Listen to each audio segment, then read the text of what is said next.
Não são poucos os conflitos no mundo, sempre foi assim e é difícil imaginar que será diferente.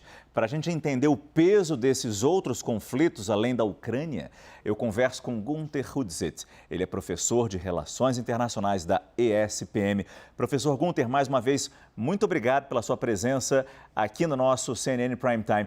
Em primeiro lugar, professor, eu queria detalhar o impacto desses eventos entre as populações locais.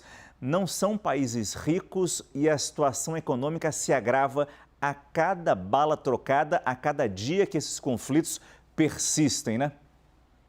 Boa noite, Márcio, todos que nos assistem. Infelizmente, né, como você colocou, são conflitos que estão esquecidos, né? Então, com cada crise, cada novo evento, eles vão ficando para trás.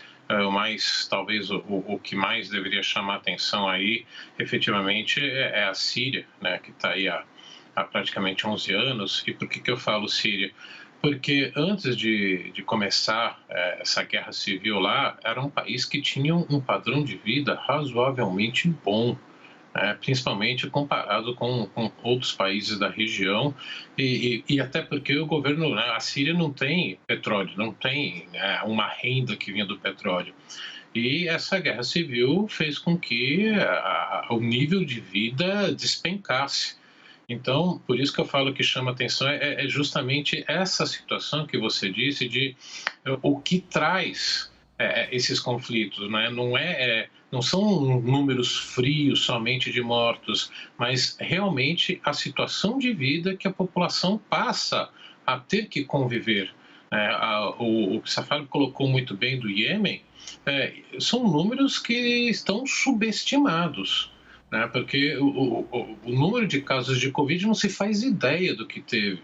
Então, você tem aí esses conflitos esquecidos que não estão no centro, né, das regiões mais economicamente desenvolvidas, que chamam tanto atenção, e acabam ficando no esquecimento. Agora, professor, não tem arma nuclear envolvida, não tem grandes potências envolvidas. É por isso que vivem no esquecimento? É por isso que esses eventos não mobilizam a atenção mundial? Em alguns casos sim, em outros não, Márcio.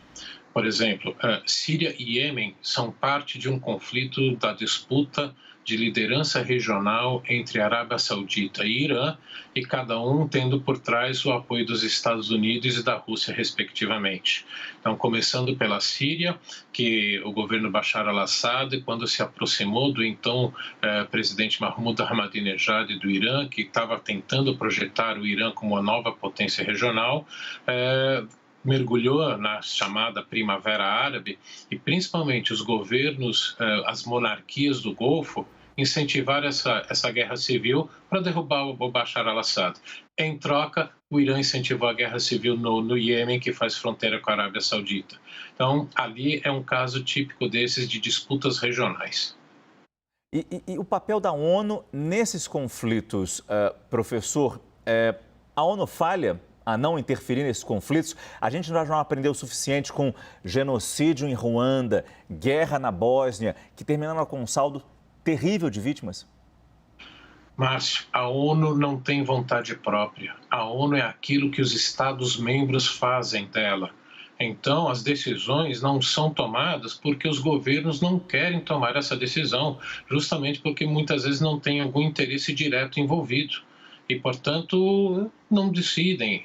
O que acaba sobrando realmente é a ação, né, principalmente da Acnur, esse órgão da ONU que as potências não dão tanta atenção, mas que acaba sendo a única forma de ajuda internacional direta que acaba, né, chegando a esses países, a esses conflitos, fora as organizações não governamentais. Então, os culpados são os governos, não a ONU. Professor Günter Hudzit, professor de Relações Internacionais da ESPM. Muito obrigado mais uma vez pela sua entrevista aqui no nosso CNN Prime Time. Boa noite para o senhor.